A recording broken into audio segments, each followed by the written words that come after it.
Hello, I'm the Angry Spork. The teenage years can be pretty rough.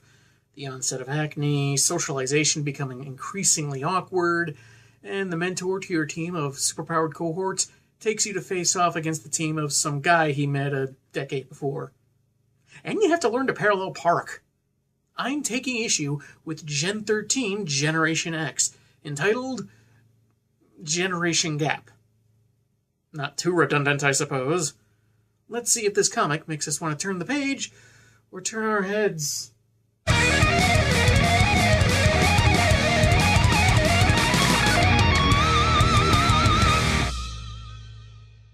The story is written by Brandon Choi, with art by Arthur Adams, Alex Garner, Joe Scioto, Martin Jimenez, and Peter Guzman. The cover features the two teams facing the reader, most of them displaying their abilities, while the background features the images of the two foes they'll be up against. I'd comment on how some of these characters have empty white eyes, but I'm too distracted by how ridiculously thin the waists are drawn for the majority of the female characters. I understand and even share the appeal of slimly drawn female figures, but their midsections should be more than mildly wider than their necks. We start off in the past, at Nottingham Airfield in the UK. Picketers are protesting the presence of American nukes stored on British land, while Interpol operative Sean Cassidy, aka Banshee, is guarding the weapons against an international terrorist for hire, known as Carlos Ramirez. The security has been ramped up because the demonstrators, much to Carlos's frustration, observing the base at night with some of his crew, awkwardly overlapped by this image of Cassidy. Weird choice of placement, I gotta say. Anyway, instead of scrubbing their mission, they intend to salvage their efforts by using a child in a strange-looking technological suit. Not only are they recruiting children, they're recruiting cosplayers. Just as Sean checks in with a pair of guards, the kid portals Carlos and his men onto the base. When the soldiers are shot, Cassidy retaliates with his sonic scream, but is soon felled by the intervention of a group known as the Black Razors, who mistake the Irishman for one of Carlos's men. The lead terrorist, however, turns tail and escapes through the kid's portal, leaving him behind. One of the newcomers say they've got the SPB in custody, though no indication what that stands for, and he's about to take out Sean when he's stopped by the leader, John Lynch, claiming to be on the same side as the agent. Not sure how secretive these Black Razors are supposed to be if the guy can just take his helmet off like that. The next morning, in a hospital, Cassidy is told, I assume by a fellow operative, that there was no trace of these alleged Black Razors left on the base, and Sean vows to find them. And until I do, I'll fill my time by fighting supervillains and maybe teaching young mutants about how to use the powers. Or take up macrame, I haven't decided. In present-day Long Island, Ramirez sits alone in a cafe, the Cold War long over, and his once-feared mercenary skills obsolete in the modern world. Yet a group of strangers approaches him, asking for information. After telling the tale of whatever, the eyes of the young man in lead begin to glow red, like the sudden outline of his dialogue, telling Carlos to follow his instructions.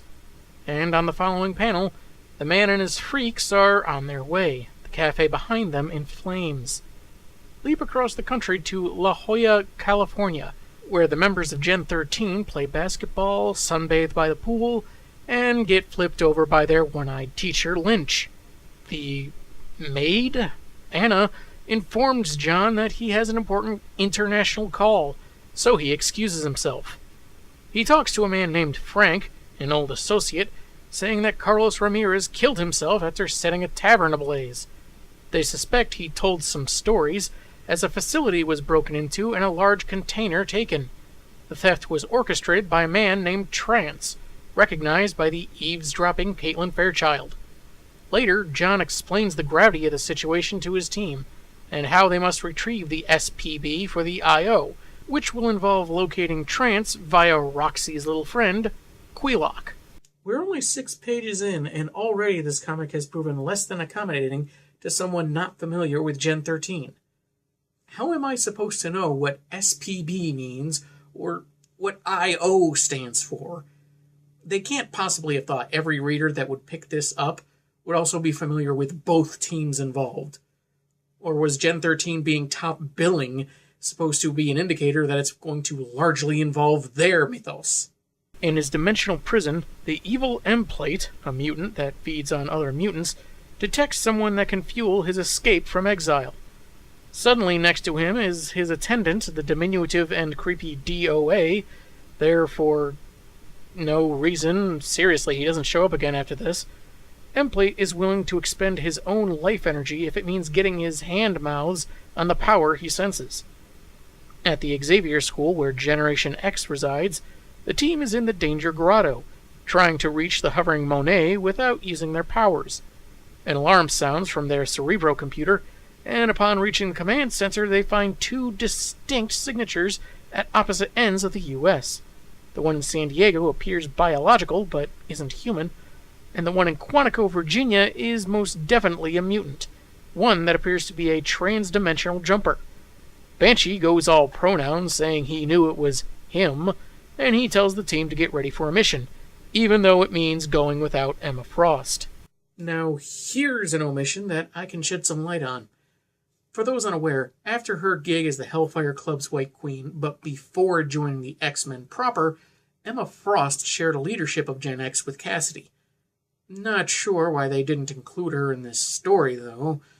Maybe they thought they had enough women to fill their insanely narrow waist quota. Under the guise of a traveling freak show in Quantico, one of Trance's goons, Ball, has brought the container's life support back online, and its occupants should be awake soon. So, was the person in there flatlining or something?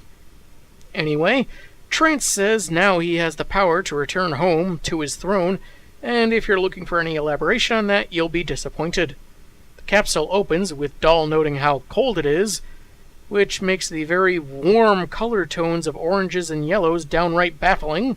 Cooler colors, however, are present when Gen 13 arrives thanks to Queelock, having recognized Trance's frequency from a previous encounter. Trance's powers seem to have more to do with hypnosis and suggestion, so I don't know how that's supposed to have a frequency.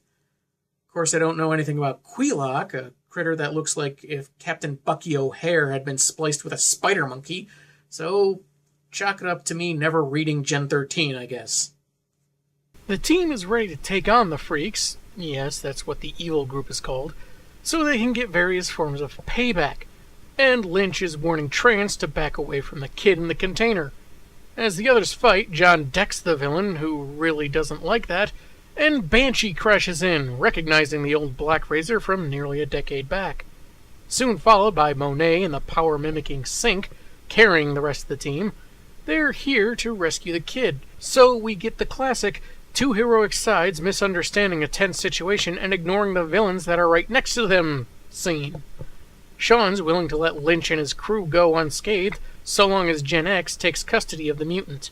But Johnny Boy doesn't want to take the risk, so the two teams begin the standard rumble. M-Plate, having watched for a moment from just outside the visible spectrum, grabs Roxy's green pet, believing it to be the one he's looking for to gain his freedom, but realizes it's the kid everyone's fighting over that he sensed earlier. Trance interrupts this attempted feeding, proposing an alliance where they can share the mutant's power, and where Trance can help M-Plate better utilize the greater power within Queelock. M-Plate agrees, and Mr. Tall, Pale, and Moody hypnotizes the beast into generating an escape portal for them. The two teams are too busy fighting and explaining the obvious to stop them. Grunge, who still has Paige on his back from their fight, leaps through the gateway just before it closes. Yet, for some reason, given the dialogue, Sean and Chamber act like Husk had any say in the matter. "What do you think you're doing, Paige?" "Oh no! What have you done now, gal?" Were you two putzes not paying attention to the situation? She even said, "uh-oh," meaning she didn't exactly confer with the guy that she was fighting before he made an impulsive decision that ended up involving both of them. As pointed out by Anna, the kid they've been fighting over is the key to retrieving their pupils. But he recognizes Cassidy and Lynch from earlier in the story and doesn't trust them, and refuses to believe Carlos Ramirez was a terrorist. Roxy tells Jamie it's the truth, this being the first time we find out the kid's name, so it's weird that it gets brought up like this, and neither Gen team wants anything more than his friendship and assistance. He's hesitant at first, but a comical simultaneous plea from Roxy and Jubilee is enough to sway him. It's just that easy, I guess, so much for that loyalty to a terrorist. Their missing students are out of sensor range, but Caitlin and Monet figure if Queelock can hone in on Trance's frequency, then perhaps Jamie could do the same for the green monkey rabbit thing. Sure, why not? I mean, you need to move the story along somehow, and it's not like you bothered with any kind of explanation or context for frequencies earlier, so no reason you just can't make the same omission this time. The villains arrive in a hideout in New Orleans, with M-Plate and Trance wasting no time in bickering over Queelock. The two stowaways land, with a still transformed Husk accidentally hitting Grunge in the crotch and kissing him to prevent him from screaming. Not sure why she did that, she could have just as easily used her hand. Meanwhile, Trance fails to bring M-Plate under his sway, and M-Plate is unable to absorb Trance, being from another dimension and all that. In the process, Queelock broke free of both physical and hypnotic constraints, but he's beset by two of Trance's goons. Paige and Grunge intervene, but are quickly immobilized by Nymph, a woman made of water that traps them within her amorphous form. Half of each team arrives through a portal to Jamie's exhaustion, and Banshee is quickly knocked aside by M-Plate, then hypnotized by Trance to attack his allies. Rainmaker becomes a victim of Phobia's illusions while protecting Jamie, and Monet makes short work of Doll and goes after M-Plate, only to be pulled into Nymph's form while Grunge is extracted. M-Plate settles for the tattooed teen, but finds he can't absorb him either. The worst part is, this was supposed to be M-Plate's cheat day. As Chamber endures more of Banshee's sonic scream, which is the most the psychic mutant does in this story, the rest of the teams arrive via Sync copying Jamie's power. Jubilee scares off Phobia to free Rainmaker, Roxy alters Nymph's density to free the captive Gen Xers, Husk seen having transformed into something more amphibious to survive, and Caitlin joins Monet in socking M-Plate, who then makes a run for it while making a cryptic threat to Fairchild and all of Gen 13, and we get the reveal, or reminder to Marvel readers, that he's Monet's brother. Though it's weird that he'd threaten this, not just because Grunge was inedible to him, and likely so with the rest of the team, but that he even knows who they are. It's not like he had any time to trade arch-enemy info with Trance before they started arguing. Skin distracts Trance, which releases his hold on Cassidy, but then he uses his power on everyone, except for Anna, who's apparently an android and thus immune. However, she can't take the villain into custody without the freaks harming both teams, so they're allowed to get away. Maybe Trance really just wants to get out of there before anyone starts asking why he didn't do this trick earlier. On the bright side, all people from both teams are accounted for, and that's fine enough for Sean, who calls Lynch Jack for some reason, even though his first name is John. It's decided Jamie should live his own life, though Colby, who I guess must have been the guy Lynch was talking to in secret in the beginning, will need some convincing. The two teams head their separate ways, Roxy mad at Grunge for the not-real kiss I guess she somehow found out about, Skin teasing Jubilee that she may have a crush on Bobby, whom she doesn't even know, who I think was only named once before in this comic, and Jamie Moore heads out on his own path, content in the knowledge that he now has two superpowered groups of friends. After the story, they feature the cover, Sans logo, and an alternate cover where the teams are fighting underneath a circus tent. And that's the conclusion of Gen 13 Generation X. And it really makes you think, what just happened? Once both teams meet, the story becomes barely coherent. Some of that may be because I'm not familiar with these Wildstorm characters, but there's no real backstory for Jamie or his devotion to a terrorist, which ends up becoming pretty easily disregarded. We don't get much on Trance or his crew, and only mildly more for M-Plate, in case a reader isn't familiar with Generation X, and Chamber, a powerful psionic mutant, does absolutely nothing. He literally overflows with power, so much so he has to wrap himself up and pass for a mute. But he doesn't do anything other than get attacked by a mind-controlled Banshee. He's more useless than Angel was in the X-Men Star Trek story I reviewed earlier in the year. I didn't think that was possible. I also thought there was something weird with the red accents over Trance's dialogue bubbles. Normally something like that is reserved to emphasize some kind of exclamation, but he says it even when his speech is calm. I thought maybe it'd be related to his powers, but that theory didn't work out either. He says it even when he's not trying to hypnotize someone.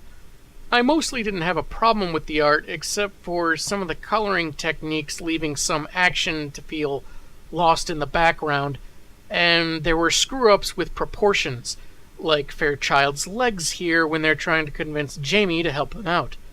And the pacing felt really rushed, trying to cram a lot of what's happening into a single scene, like the two villains deciding to team up, then instantly deciding to fight each other, then sort of start working together again. That last part, however, kind of fit with the overall confusing feeling of the two titular teams fighting the freaks, both in layout and how everyone seemed to know each other's names, even though they just met and there's been no time or context for formal introductions. But hey, maybe those happened off-panel, though it's hard to tell. It doesn't strike me as particularly well written or constructed, and just leaves me with an overall feeling of meh. As for Jubilee's sudden crush on Gen 13's Pyrokinetic, I guess Tim Drake wasn't all that special to her after all. Or was he? Am I teasing the next review, or just drawing things out until I say, I'm the Angry Spork, and man, have I got issues.